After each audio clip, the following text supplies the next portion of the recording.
This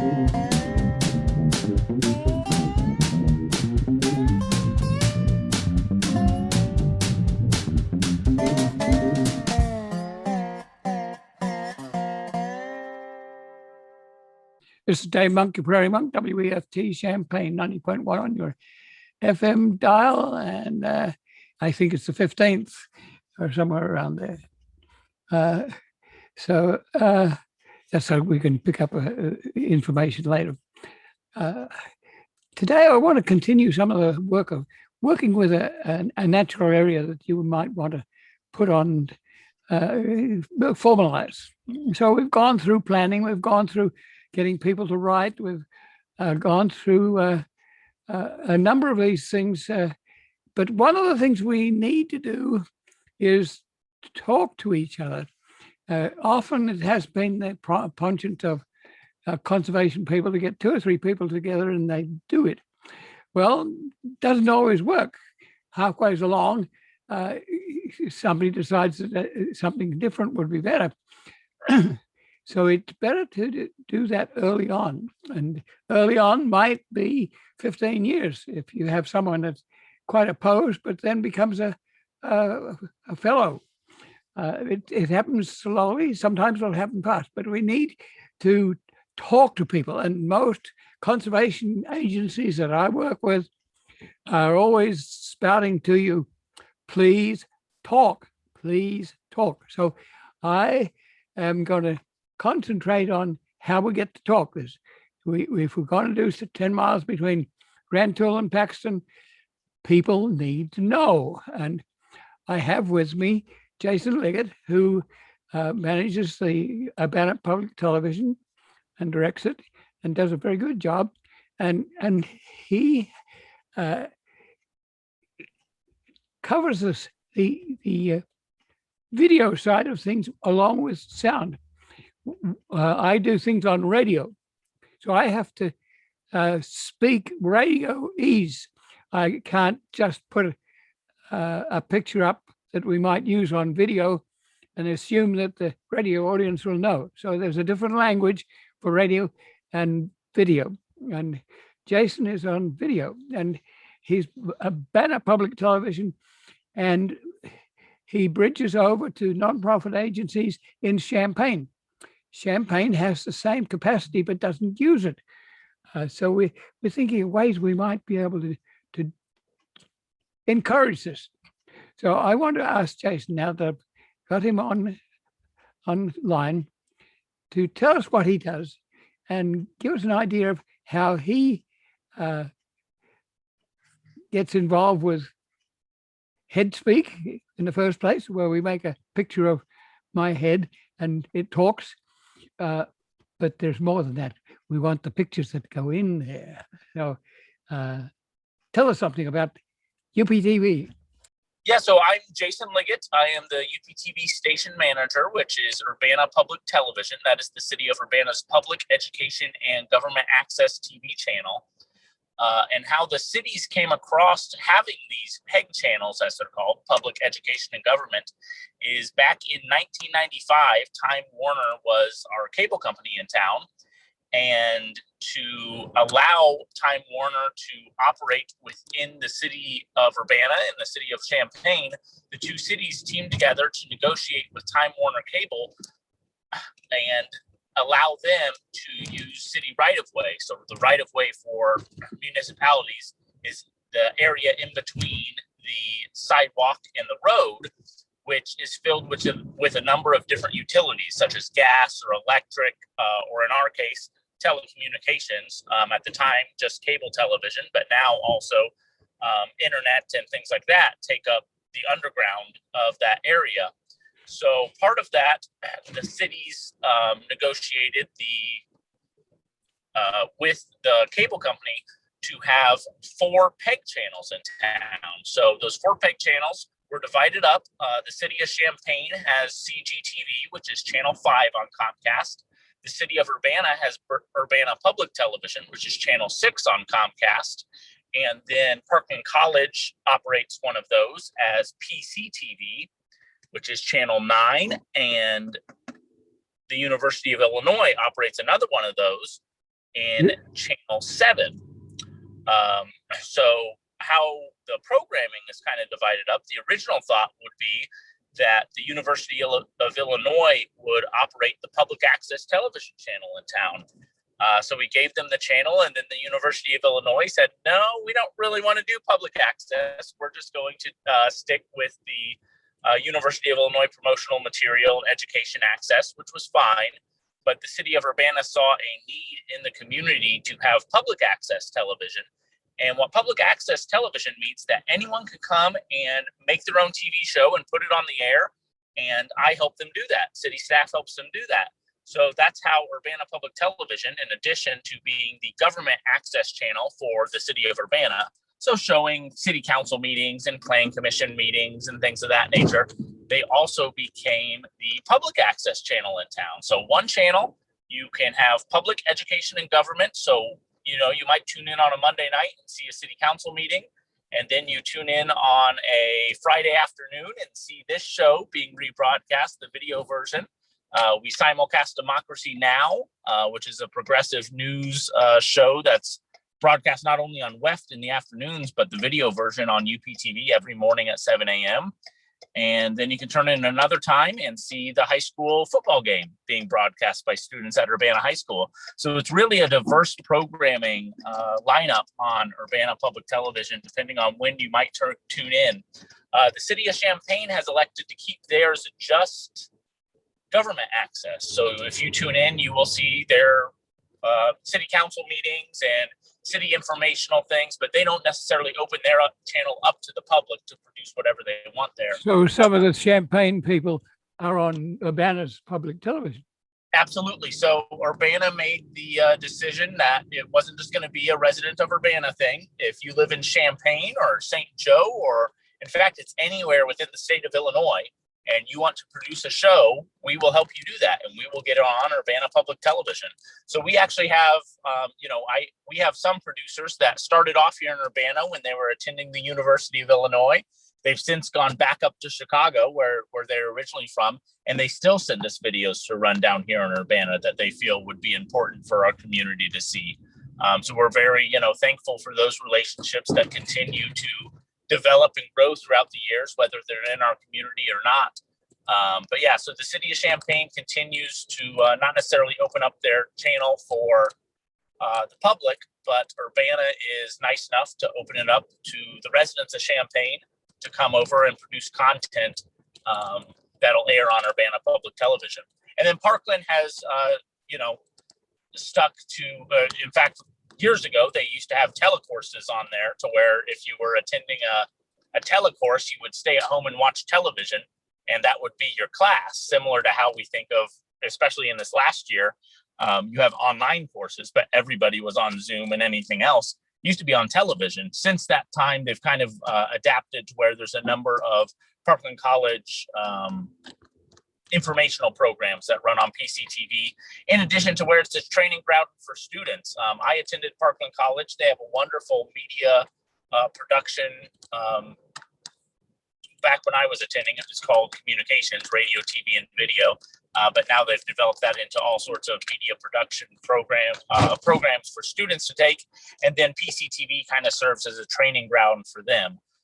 And then the University of Illinois, years and years ago, they just ran a 24/7 feed of Scola, which was kind of international news.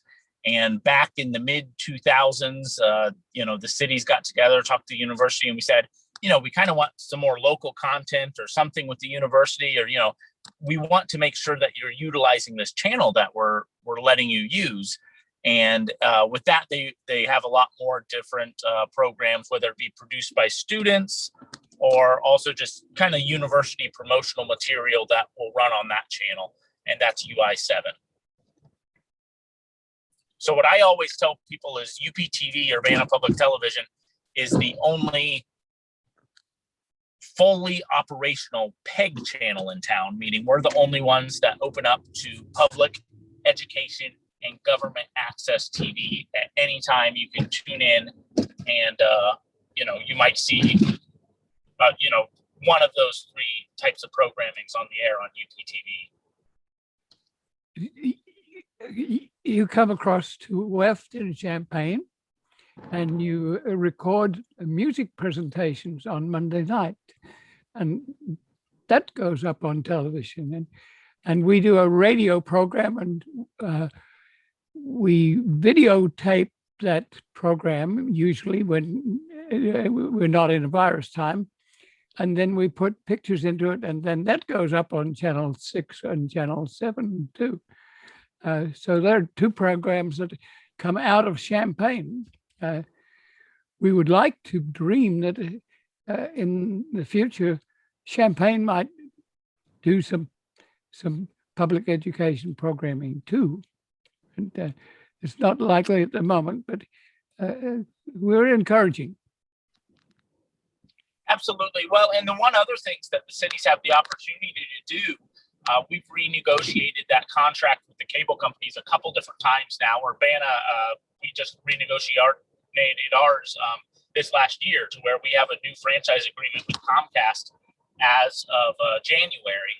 And one of the things we made sure that we kept in that contract is we actually have the option for a fifth channel. I named all those 4 channels, but if we ever wanted to start the idea of a sole public access channel to where a nonprofit organization would run this channel, we have the opportunity to do that. And I think it would probably be a more realistic solution. It's been over 20 years that Champaign has had their channel, and they haven't decided to run public access on it. I don't think they're just going to all of a sudden decide to run public access on it. Yeah, But, perhaps you got the message. Yes, yeah. Perhaps they would be more willing to perhaps provide some funding or some type of support to a nonprofit organization that runs a public access channel that benefits members of their community.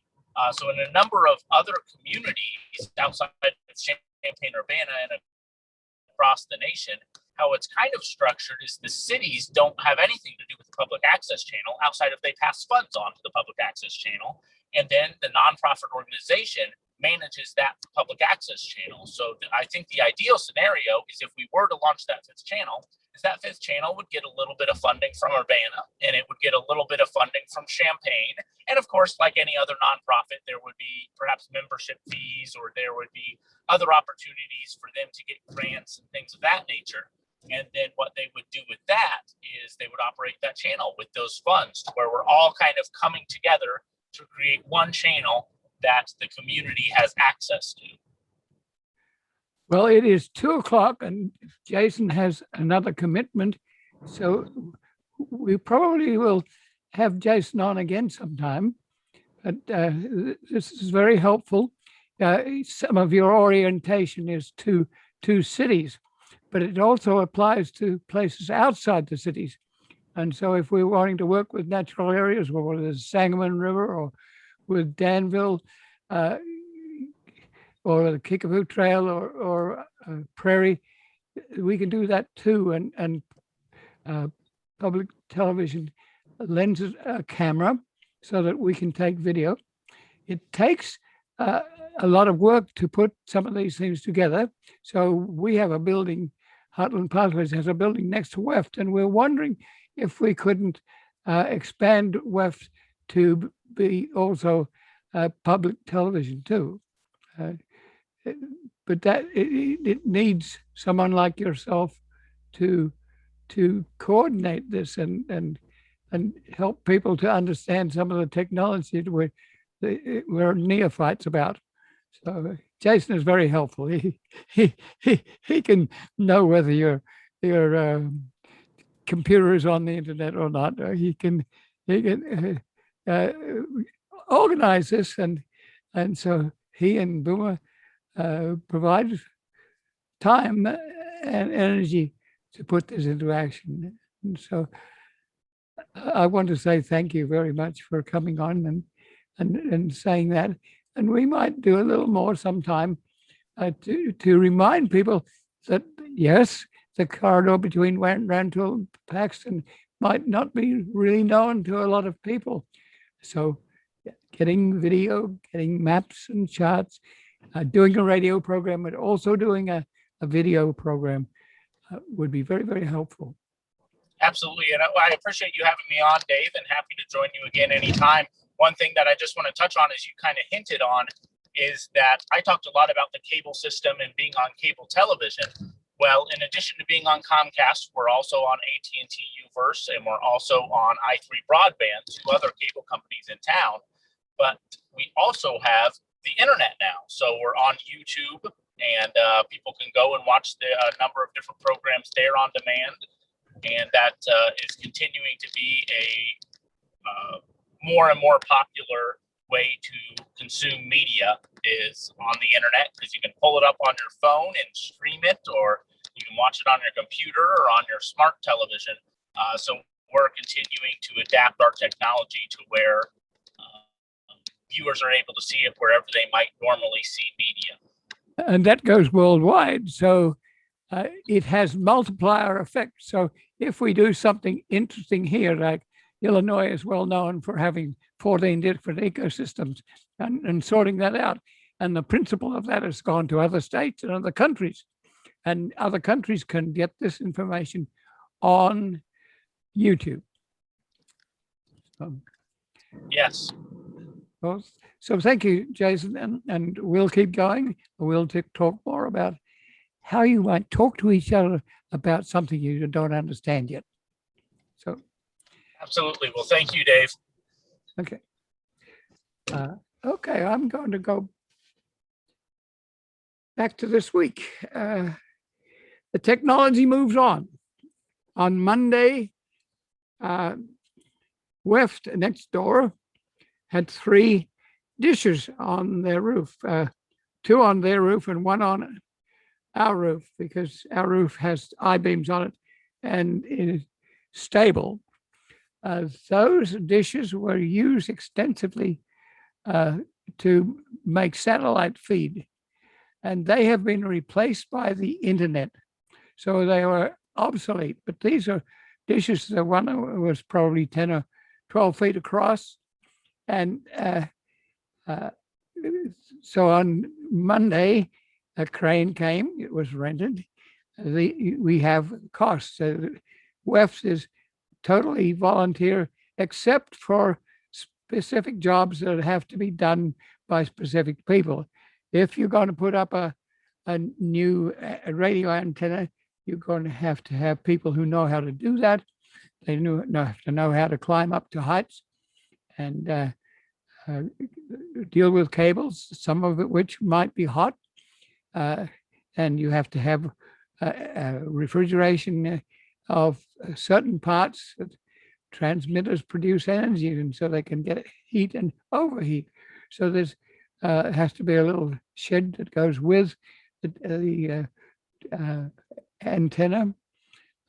Well, the cranes were in the crane, one crane, it's in the street, and the dishes were unscrewed and brought down, and they're mainly plastic, but they're supported by metal. Metal parts had to be taken off, and the plastic has to go to places where it can be recycled. So obsolescence is the name of the game. We're near printing presses where it's gone from letterpress to offset press to internet, and it's resulted in many of the newspapers closing out. And so we have to be cognizant of the fact that things are going to change. And just Jason calling in from Danville right now is a case in point. You can be out there doing actuality things and having contact with Urbana Public Television, and it goes to radio, the sound goes to radio, the video goes to channels and to YouTube.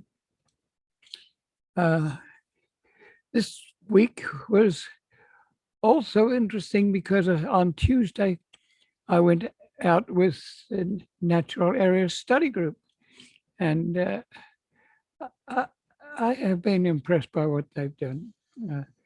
Years ago, probably more like 35 years ago, we had been working with the university, and we had established a docent group, mainly of university students and staff and faculty, but it was having challenges surviving and meeting regularly. And Firehammer, a local volunteer, came and said, I'd like to help you guys.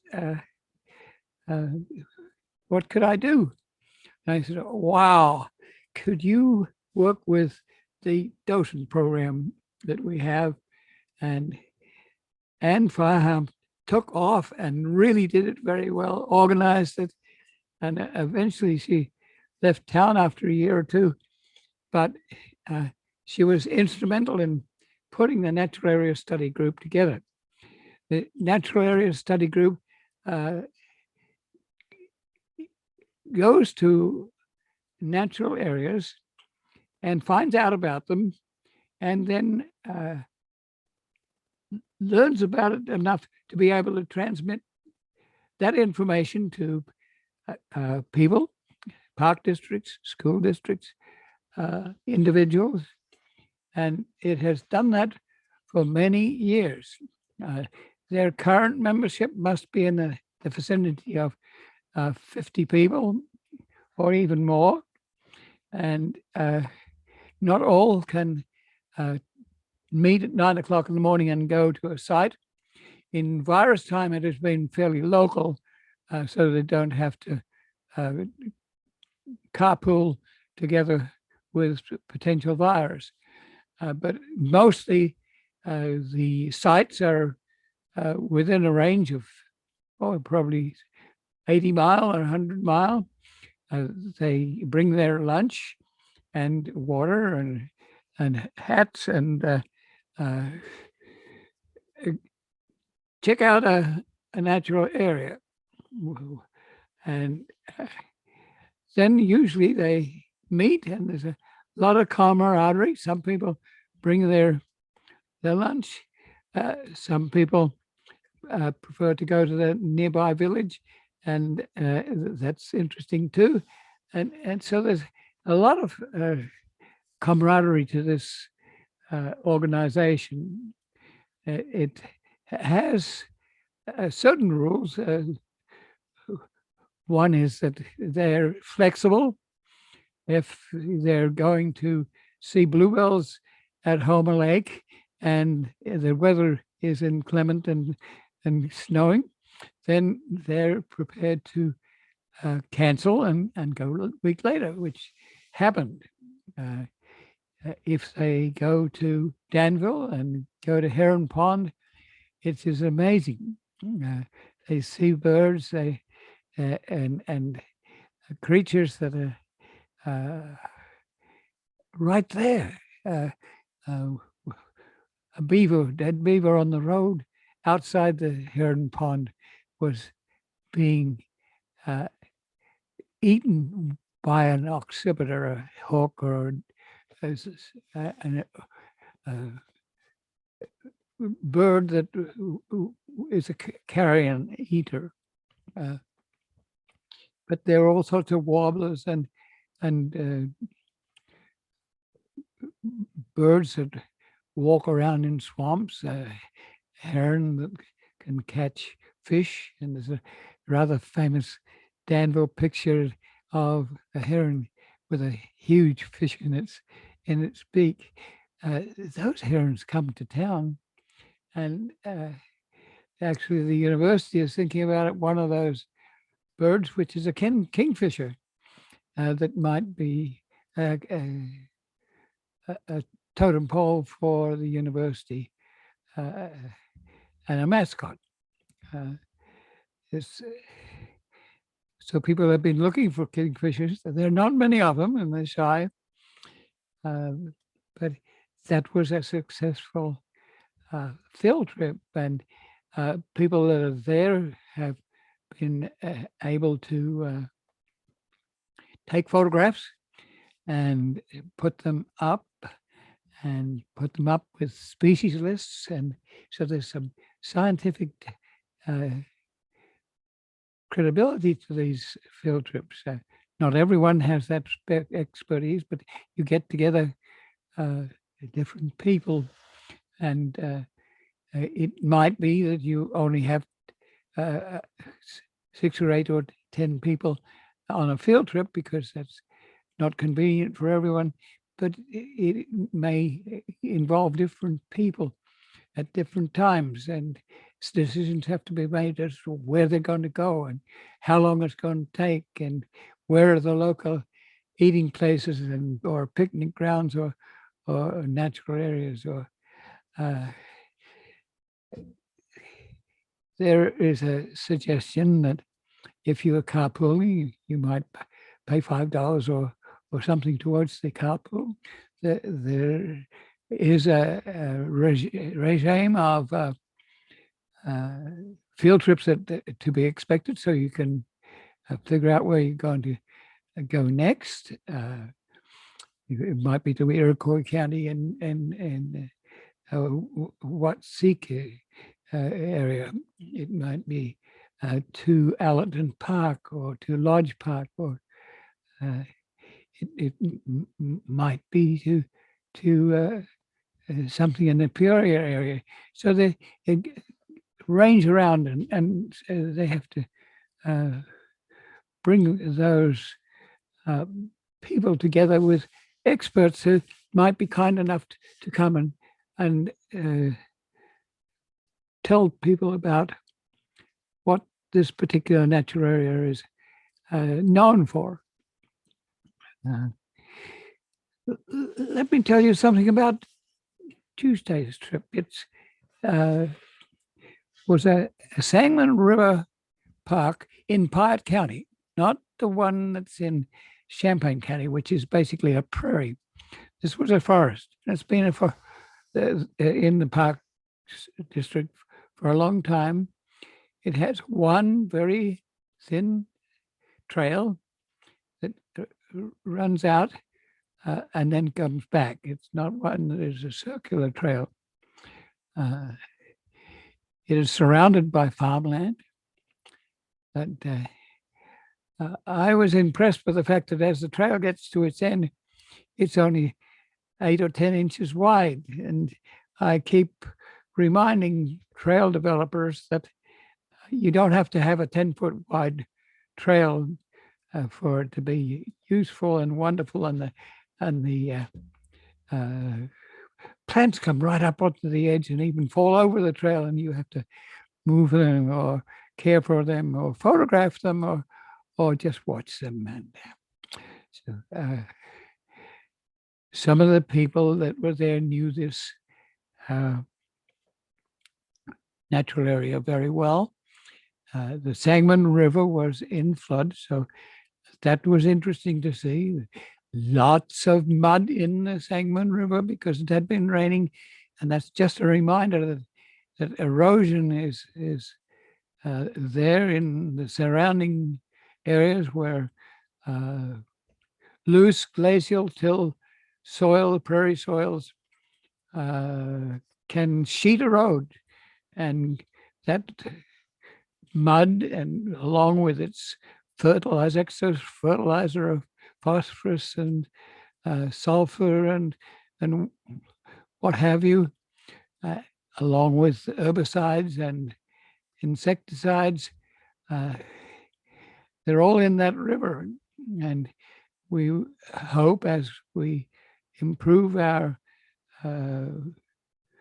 conservation procedures, we hope that will be less and less.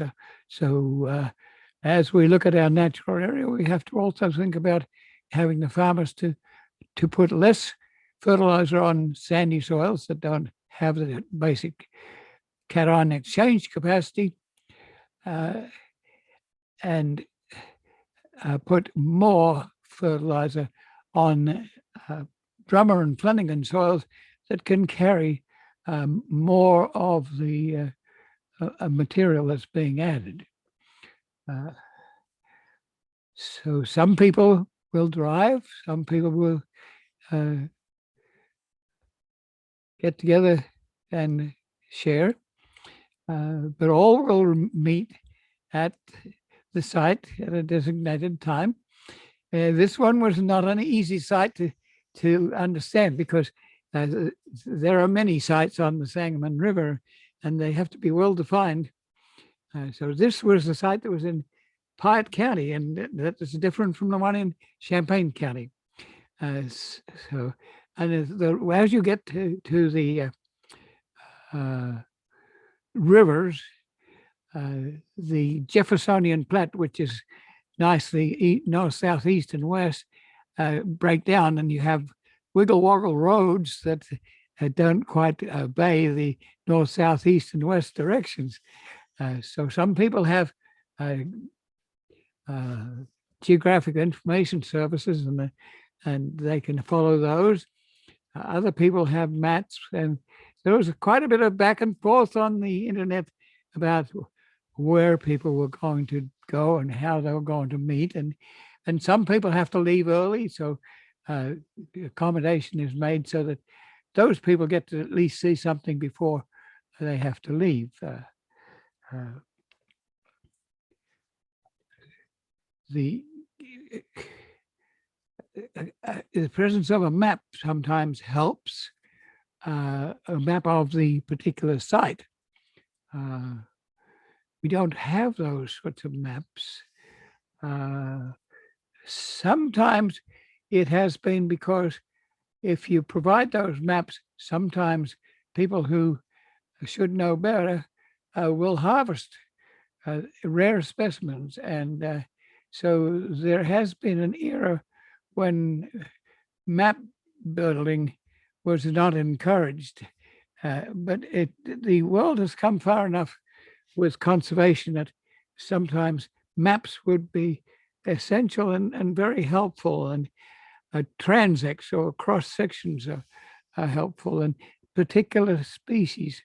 A species list is there, and a species timing, so that you know that if you're going to go on a certain time, you will get one particular species. It might be a squirrel corn or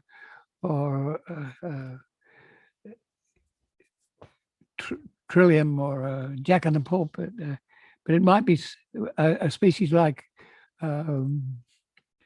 wild ginger that travel through the summer and there for a long time.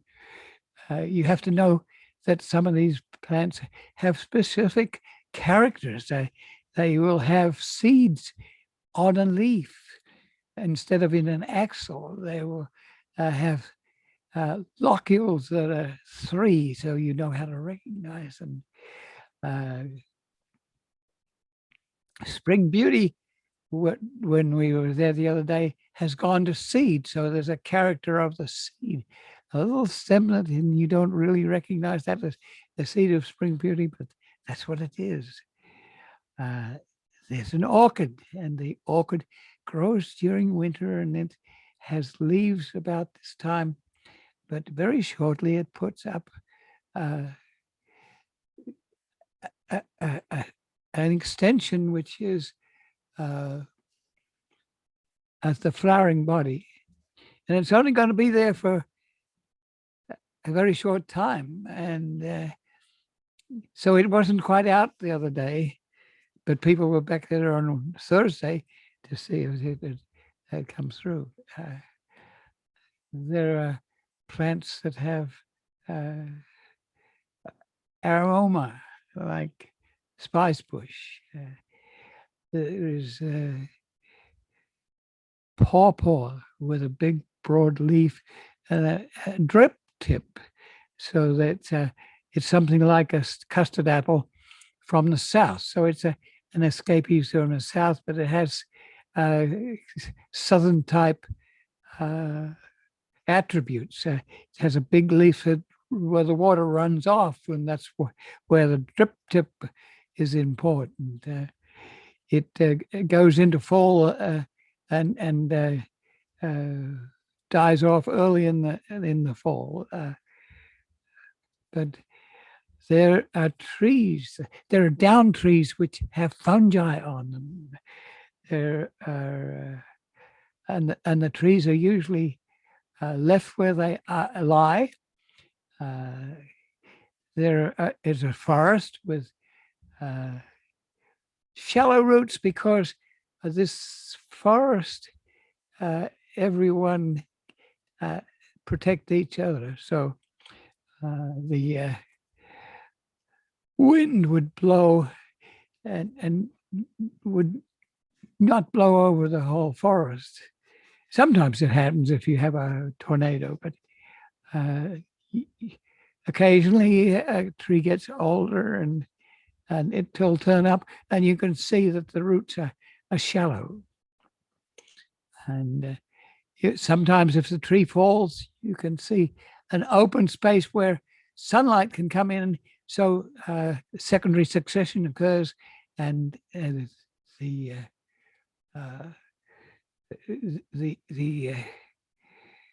plants that grow there are light-loving plants. They're regrowth succession plants, which will later be replaced by things like oaks. And you look for little plants. One question we had was, has this forest been cut over? I would be sure that this forest has been cut over.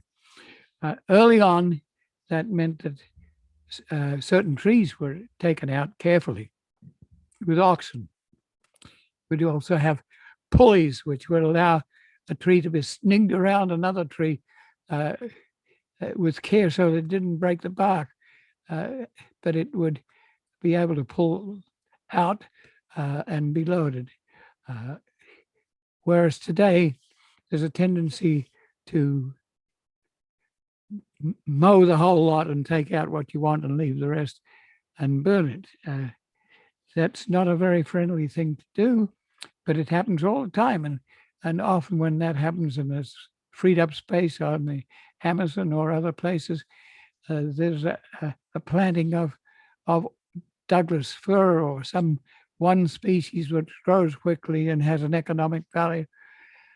But that doesn't have the richness of all the organisms in the soil and the character of a biodiverse forest. So this was a biodiverse forest. And here and there's a down tree that could be a seat. Not everyone is able to walk a lot. We probably walked 5 miles the other day and spent time bowing down and photographing wild creatures as well as mostly vegetation because it doesn't move around and get away. There is waterways running through and little bridges over it, which helps a lot because it's just a pain in the tail to have to slide down one side of an embankment and up the other side and get wet on the way through. And it's just nice to have, probably put in by volunteers that make the pathway usable. You can see where underground creatures have, like moles, have moved through because there's a little lump in the soil. You can see where a root has been injured but has repaired itself, and you can look at leaves, the shape of leaves, palmate leaf or opposite leaves on a stem or alternate leaves on a stem. There's a mathematician here. There's this is not just chaos. There's wonder there, and I think that this group of people with cell phones or single-lens reflex cameras were enjoying themselves, and they were extending their scientific minds, and as docents, taking that information to other people. So some of the people that were there for the first time. They had heard about the Natural Area Study Group. It has a more or less a home base at Need a Purpose Center. So they meet there on Tuesdays at 9 o'clock. They tried to get there a little earlier than that to try and sort out how people might move with each other. And so Some cars are parked and some cars go. But it's fairly strict. It's 9 o'clock, and there's a good announcement of what you're going to see. You can get this on the internet. The Natural Areas Study Group. I've watched their progress for years. Every so often I add a word or two, but basically, this is where you're looking for multiplier effect, where what you suggest might be taken over by other people because they haven't really thought about it. But so the creation of the opportunities there, and then it takes off.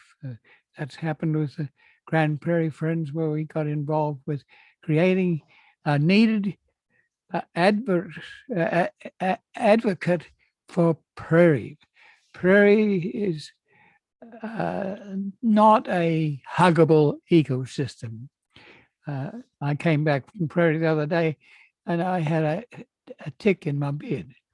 How it got there, I'm not sure. I wear Wellington boots up to my knees, just so they can't walk up my socks. But ticks are there, so you have to be wearing clothing that it doesn't encourage them. You need water. You need sometimes a staff or something to walk with, because these natural areas, Rantoul, where we are, where there has been a lot of vehicle traffic, you can easily fall into a 6-inch vehicle track and it's covered with vegetation. You don't see it. Well, if you're carrying a sack of water to spot herbicide, that can mean that you fall over, and that's why we go in pairs, so that if that happens, we have a friend and relative that perhaps can pick that up. That happened to me recently. It happened to one of our volunteers. He fell, and I was not strong enough to pick him up. I stopped a farm vehicle, and they called up the county people who were volunteers. They arrived, and then a fire engine arrived, and then an ambulance arrived. They picked up Ron, and he was quite okay, and it was able to drive back to Decatur. But it's you need to go prepared for rough and tough. There's going to be a tree down that hasn't been made cut with a chainsaw so that you can get through. So you have to crawl over or under it. There are side trails. There is a different personality of the people. Some people go from A to B fairly quickly. Some people go from A to B and spend a lot of time just going for A, 1, 2, 3, 4, 5, and taking photographs. There are birds to be found. There are people who are Audubon people who know their stuff. There are geologists. There are amateurs who are absolutely amazed and learning all sorts of things that they didn't know about before. There's a discovery of a plant that might look like a coffee plant or something that's unusual. So everyone will be called back to look at that plant or that orchid. There are situations where somebody will stand on that plant, and as the alligator line goes past it, he'll explain that that's what it is. I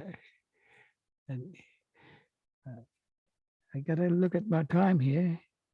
Oh, we're almost getting near the end. I don't want to run over, but that expression of interaction to me is wonderful. I even wanted to suggest that they might be a little bit informal and be a not-for-profit organization. It may be one day that they might want to make some maps or report on their activities, get a small grant, and it would be handy to have a 501c3 where people who are interested and excited about this sort of experience might contribute. You don't want to make it too formal. This is very laid back, and I think it ought to be its own thing, not attached to any other organization, but be itself and have character. And it might be that it goes to other places and other states and have multiplier effect. So I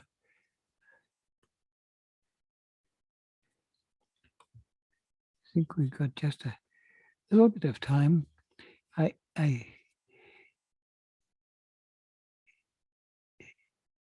want to reiterate that one of my purposes of having video people and audio people and interactive people and field trips is part of knowing your landscape. And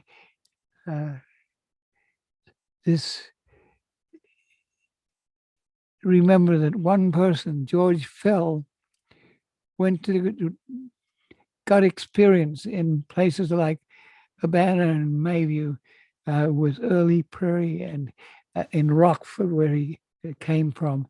And he and his wife, Barbara, went to Washington, bought a house and an offset press, and created the Nature Conservancy. So you can get an idea of the multiplier effect, the demonstration effect. Much of what George was doing, like standing on an airport runway and saying, "This is Prairie, please do not destroy it," and it's outside the legal domain. It may take years before you get your natural area into legality. So don't be afraid to do things that are not part of the established law. It's fairly conservative, and it can sometimes get in the way, sometimes very helpful. So you need to have people around that know about the law. I think it's time. And this is Dave Monk, your Prairie Monk, WEFT Champaign 90.1 on your FM dial. And think about that 10 miles from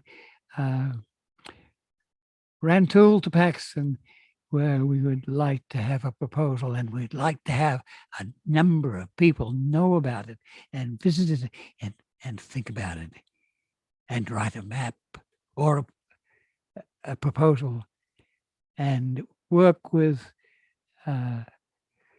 infrastructures and people and non-mowing and roadside management. Thank you.